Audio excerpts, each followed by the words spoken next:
एक पल नाम कबीरे का दादू मन चित लाए, अष्टि के असवारे को स्वान काल नहीं खावे। अब किसी तुलना की है अपने परम पिता परमात्मा कबीर जी की शक्ति की, कि जो प्यारी आत्मा,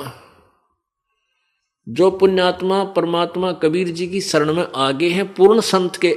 द्वारा, वैसे नहीं कबीर पंथी कर ना जाने कितने, उनका नहीं कोई, उनको वहां वो कबीर पंथी नहीं है, वो कबीर जी की शरण नहीं है, क्योंकि उनके पास वो मंत्र नहीं है जिससे काल डरे। इस पृथ्वी पर वर्तमान में इस दास के अतिरिक्त किसी के पास अधिकार नहीं है ये सच्चा नाम देने का, सत्य नाम देने का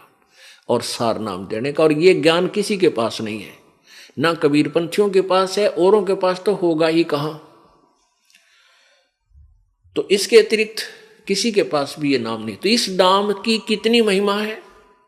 जिसने परमात्मा कबीर जी का सच्चा नाम ले लिया इस दास के द्वारा, तो वो कितना काल की पहुंच से कितना दूर हो जाता है, कितना ऊपर उठ जाता है। जैसे हाथी के ऊपर बैठे किसी व्यक्ति को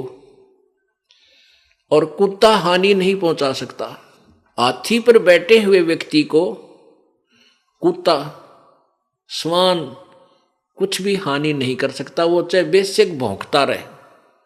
तो पुण्यात्माओं, आप जी जो परमेश्वर कबीर जी की शरण में आगे हो, आप समझ लो हाथी पर बैठ गए और काल की पहुंच से कितना दूर हो गए। काल को कुत्ते की श्वान की संज्ञा दी है, वे अब समझ लो कि श्वान, काल तो श्वान है, कुत्ता है, और आप हाथी पर बैठ गए, ये आपका कुछ नहीं बिगाड़ सकता। हाँ, यदि आप ही हाथी से नीचे उतर जाओगे तो पिंडी पाट देगा आपकी जाति।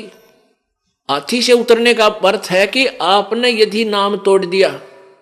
नाम टूट गया, तो परमात्मा की ओट हट गई, वो शरण थी, वो आड़ थी, जो सहारा था, मालिक ने वापस ले लिया, फिर तो काल आप पर खाओगा।